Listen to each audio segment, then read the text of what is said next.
At the peak of their popularity, Team 10 was one of the biggest groups on YouTube. They would get millions of views on anything they posted and showed no signs of slowing down. But things really weren't as they seemed. And was all of it even worth it?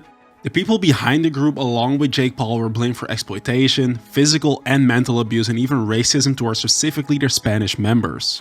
As well as them having multiple run-ins with the police due to them completely terrorizing the neighborhood they lived in at the time. We're families here and we're more than happy to have them live here if they're respectful of their neighbors, but they're not. It seemed that at one point nobody wanted this group to remain active. All of this would eventually lead to them deciding to consider shutting down for good, and them deleting any content they ever posted to the internet, disappearing like nothing ever happened. But how did they even get there in the first place? And who even were they? Jake Paul put together a group of YouTubers who actually seemed to really work together. At least for the type of audience they were trying to reach with this. And this was an absolute standout, since most of these groups would fall apart or simply never even become successful in the first place. Jake himself gained all of his popularity thanks to Vine, which was pretty much the app for short form videos that started it all, way before TikTok was even a thought. He then decided that YouTube would be the next step in his career after Vine, which was actually purchased and owned by Twitter, who eventually revealed that they would soon consider starting to shut down, leading to a mass exodus of Vine creators flocking to YouTube with fresh ideas and absolutely running the platform for multiple years. Some of the biggest names being King Batch, Lele Pons, David Dobrik, and of course the Paul brothers, Logan and Jake Paul.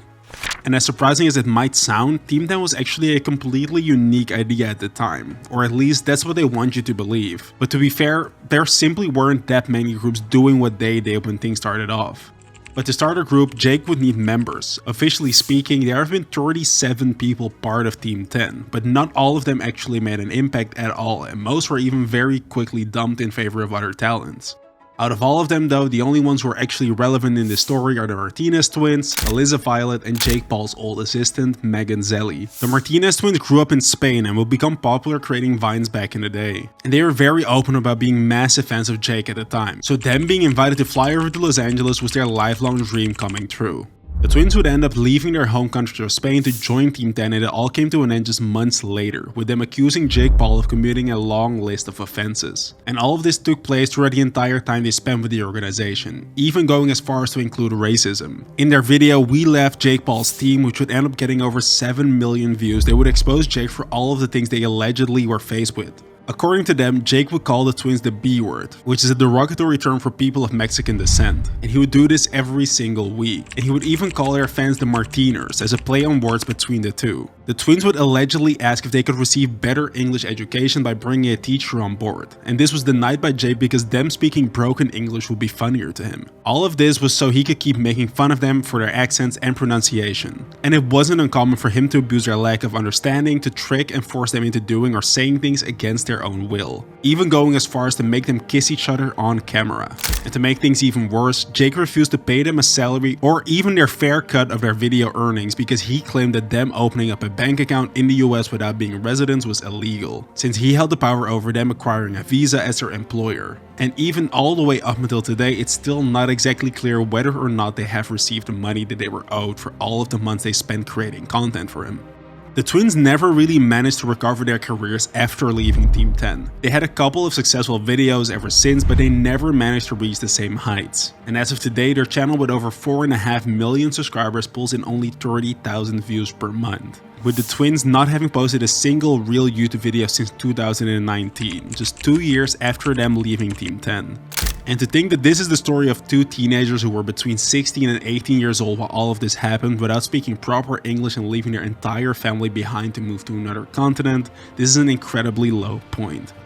But surprisingly, things can get even worse. Alissa Violet is probably the most important member in Team 10's history, both in the group becoming what it would end up being, but also in it permanently ending. Alissa met Jake when she was only 18 years old, just one day before graduating from her high school in Ohio, which is when he would convince her to drop her life in Cleveland and move all the way to Los Angeles for him, and to eventually sign a contract with Team 10. Things between them were fine for months and even years since moving, even leading up to the two of them dating for most of their time there. Jake would put Alissa in countless thumbnails, and any content about the two of them dating and being in a relationship would bring in a ridiculous amount of views. All of this was up until February of 2016, when Alissa would post to her Snapchat mentioning that Jake had kicked her out of the Team 10 house and tore her contract apart. So, I'm sure you guys want to know what's going on right now. Basically this, Jake's kicking me out. With her even tagging him directly in a picture of her standing in front of a mirror with her middle finger up, with the words "F them, start over, rebirth" written on it. And it seemed that she was filming this all after she was told that her time with Team 10 was over and she had to start grabbing her bags. Even saying that she thought Team 10 was supposed to be a team, and this clearly isn't how you treat your team or your family. I mean, personally, I thought Team 10 was supposed to be a team, you know? But clearly it's not a team anymore. That's not how you treat your family.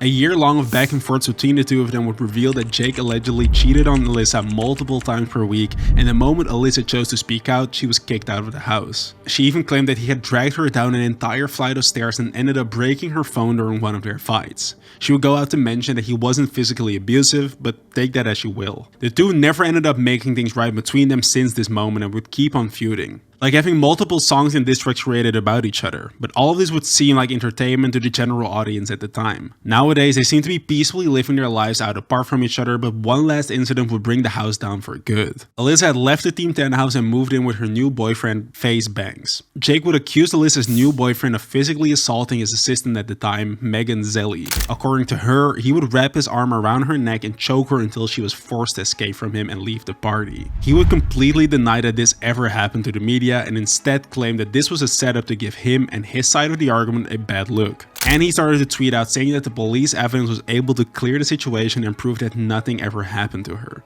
And things would even end up getting messier when allegations started to rise up that Jake had made his assistant frame Banks assaulting her by creating a bruise with the use of makeup. I believe that some of you don't think that this is real.